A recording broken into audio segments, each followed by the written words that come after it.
Magandang araw po mga kalodi at welcome back po dito sa channel natin. So it's nice to be back na naman po.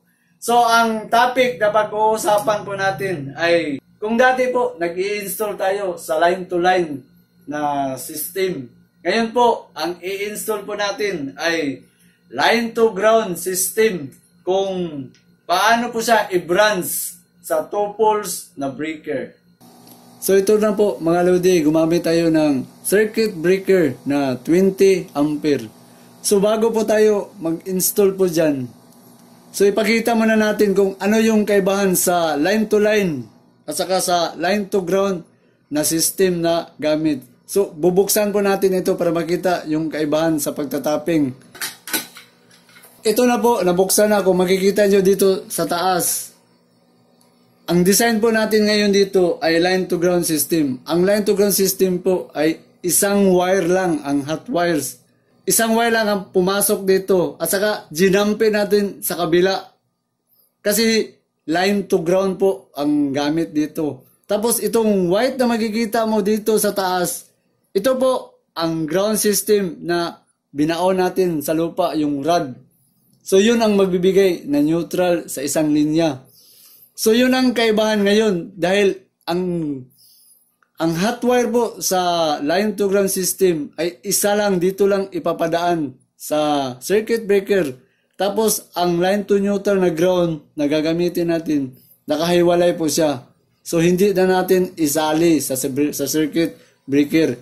Yung hot wire lang po ang gagamitin natin dito ngayon.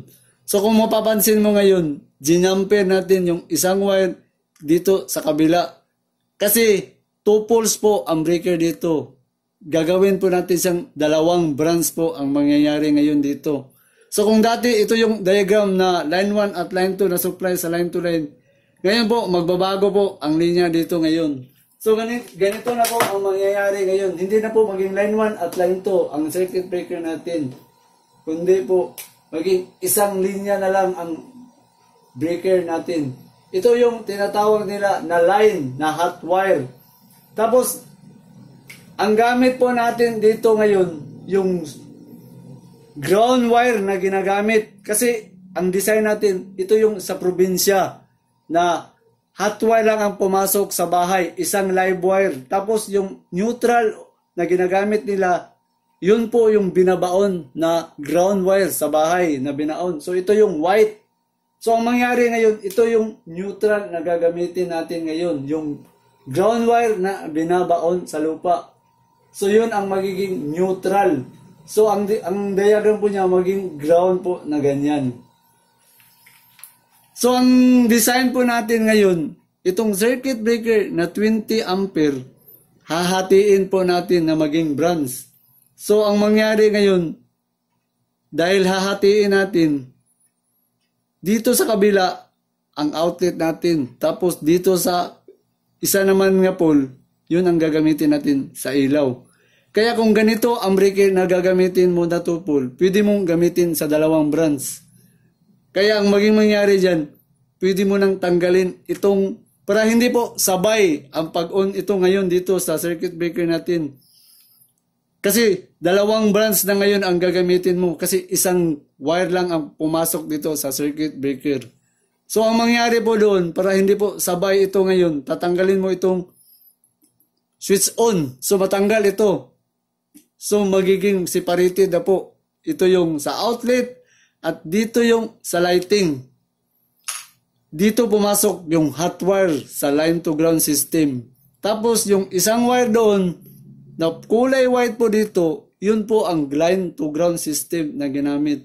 So, iba-iba po kasi ang design. Yung ibang paraan po sa line to ground system o neutral, talagang binibigyan ng provider na may neutral na kasama. Pero itong pinakita natin na i-install, wala po, isa lang ang wire na pumasok sa bahay nila. Kaya sila na mismo ang magpo-provide sa line to ground na ito ginagamit natin ngayon. So, ang mangyari ngayon dito, 20 plus 20, magiging 40 ampere ang min mo ngayon. Kasi, separate na po ang dalawa ngayon. So, ito yung kaibahan sa line to line at line to ground na system ngayon. So, ipakita natin yung pag-i-install, yung kaibahan. Kaya dito, importante na magkaiba po talaga na yung black wire, yun ang hot wire natin. At tapos yung white wire, yun ang neutral na gagamitin natin sa linya. So ngayon po, ano na ba ngayon ang mangyayari na 20 dito sa kabila para sa outlet at 20 ampere na rin dito sa lighting. So ang mangyayari ngayon, dito ngayon sa circuit breaker natin, magiging 20 ampere po dito na may branch at magiging 20 ampere rin dito sa kabila. So 20 ampere. So ang tanong po dito ngayon, ano na ngayon ang main service entrance na gagamitin sa ganito na setup? Kasi 20 ampere dito at saka 20, magiging 40 na po ang main breaker mo ngayon dito. So ang gagamitin mo na wire ngayon dito, hindi po number 12. Kasi magkukumbine na po ang 2 poles mo ngayon. Nakasiparate na po ang 2 poles sa kabila dito at saka dito sa kabila. So ang gagamitin mo na wire dito ay yung number 10 na dito sa service entrance. So yung number 10 na gagamitin mo, dapat THHN ang gagamitin. Hindi po yung TW. Kasi yung TW, naka-range lang po sa capacity na 30 ampere. So ang bibilhin mo na wire, yung THHN na number 10. So idagdag na natin yung kaibahan. So may ipakita pa ko sa inyo dito na ito po ang TW na wire. Sabihin natin number 10 at ito naman ang number, magkapareha po sila. Ang nagkaiba po, ito yung TW at ito naman po ang THHN. So ano bang pinagkaiba sa wire po dito na gagamitin? So ang Celsius po kasi dito sa TW ay 60 Celsius. Kumpara dito sa THHN, 90 Celsius. So ibig sabihin doon, mas matagal siyang uminit kumpara dito sa 60. Kaya nga, mas mataas ang capacity sa THHN. At saka ang advantage po dito sa dalawa, mas madaling balatan ang TW. Kasi malambot po ang wire. Kumpara dito sa THHN na thermoplastic na insulation, makapal. So susubukan natin anong mangyari kung babalatan. Para makita nyo po yung kaibahan sa TW at saka sa THHN. So ito yung TW. Ang TW po, madali po siyang balatan. Yan. So makikita mo yung wire. So yan po ang TW. So malambot ang wire. Kumpara dito sa THHN, makapal yung plastic na ginagamit sa insulation. Kaya, kung bibili po kayo ng wire, mas maganda yung THHN ang gamitin mo. Katulad po ngayon sa breaker na ito, ang gagamitin mo ngayon ay number 10 na. Kasi dalawa po ang papasok na load dito ngayon sa hot wires natin. So 20 dito nga gagawin natin sa outlet at saka 20 ampere dito sa lighting. So ito maging sistema po ngayon sa diagram natin. So ngayon, mag-i-install tayo para makikita natin yung kaibahan doon sa line to line at line to neutral na line to ground system. So ito, yung in-install natin para lang po sa single na breaker o maliit na bahay at saka maliit lang na appliances. Pero kung marami na, so kailangan mong mag-panel board. Pero ito for demo purpose po natin, ito lang. Sa mga maliit na bahay na 20 ampere na kombinasyon na pwede mong paghiwalain ang 2 poles na pwede mong maging dalawang branch. So direct na, ito yung outlet mo at ito yung lighting natin. So i-install po natin kung paano yun i-install. So ito po, gagamit tayo ng wire. So ang gamit natin na circuit breaker ay 20 ampere. So number 12 po ang wire na gagamitin natin. Tapos, ang wire na gagamitin kapag line to neutral o line to ground system po, talagang white at saka black ang wire na gagamitin. Ito yung para sa hot wire na live at ito naman po ang sa neutral. So, magkaiba na po. Sa line to line, magkapareho po ang ginagamit na wire kasi pareho po silang live. Yun ang pinagkaiba. Dito sa line to neutral o line to ground na system, isa lang po ang live. Tapos ang ginagamit sa live na wire, yung itim.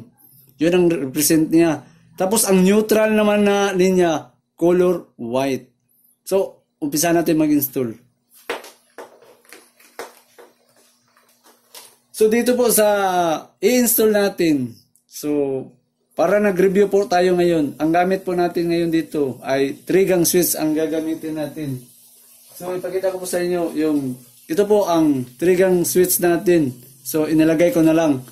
So, ang ibig sabihin dito, ito yung lighting 1, lighting 2, at saka lighting 3. So, wiringan po natin ito.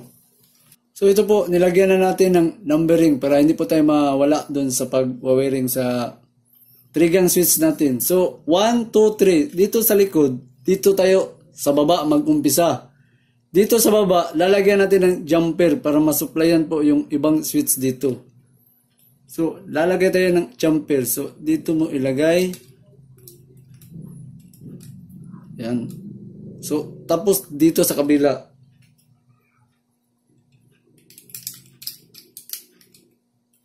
So, ayan po, natapping na natin. So, dito sa taas, yung 1, 2, 3, lalagyan natin ng wire.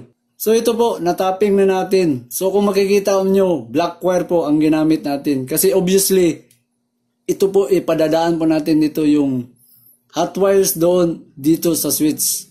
So, saka na natin ipaliwanag kung bakit sa hot wire natin pinadaan ang switch natin.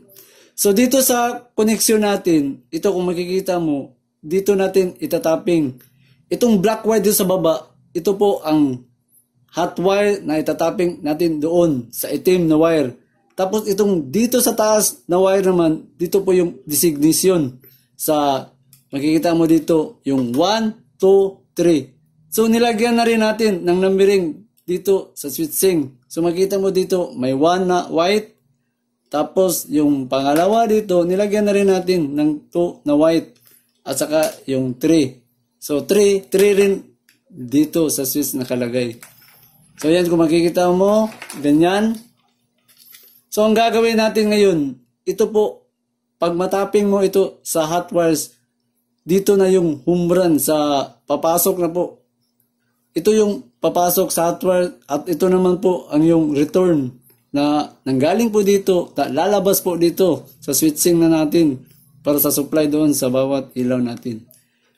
So, ilalagay na natin.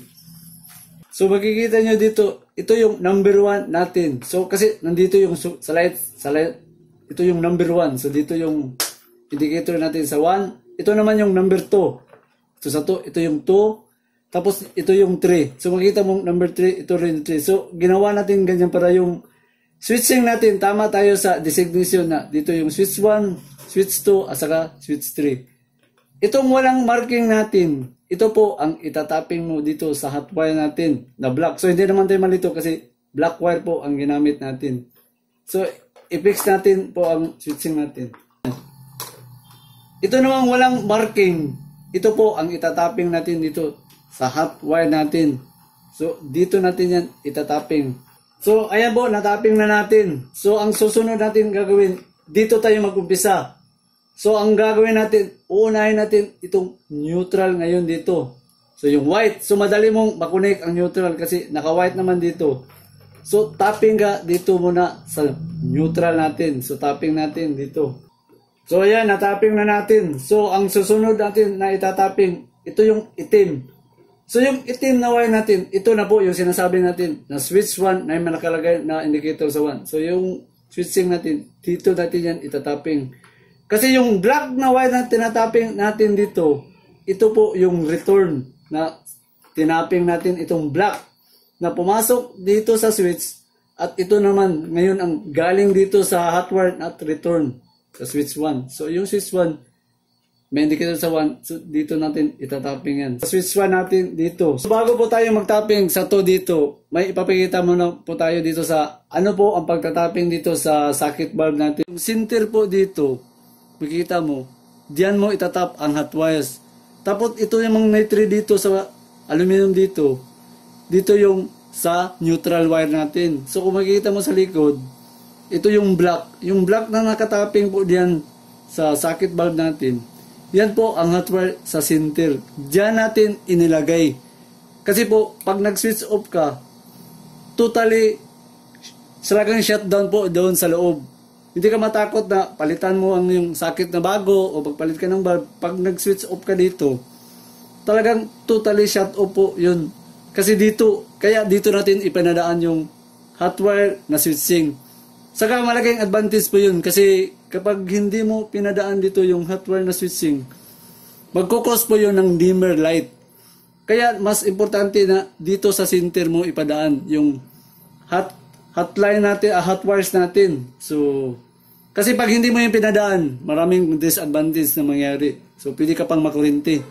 Kaya yung hot wire mo, talagang sa center mo itatapping sa ganito, sa mga line to neutral na supply.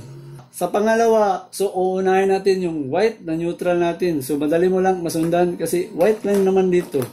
So, dito mo na lang itatapping. So, ayan, natapping na natin.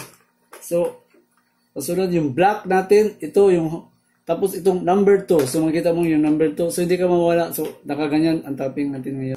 So, ilagay natin sa lalim. Dito na tayo sa pangatlo. So, ayan, natapping na natin. So, dito tayo sa black, sa hot wire na naman. So, hot wire. Tapos itong hot wire dito. Tapping na natin. Itong wire dito, makikita nyo, dalawang wire na makikita dito. Sinadya natin, ginanon po ito kasi ito po ang distribution doon kung gusto mo pang dagdagan sa mga lighting mo. So, ito yung bali home run sa lighting. So, ganun pa rin po, gagamit tayo ng black and white na wire para sa outlet natin.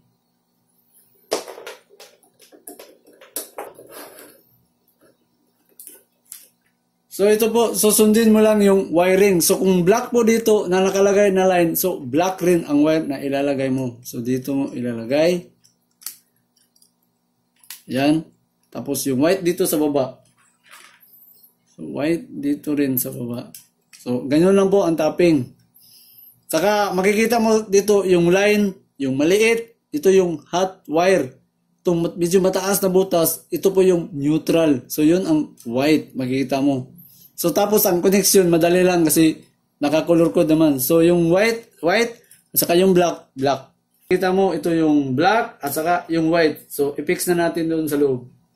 Outlet natin. So, sa pangalawa tayo.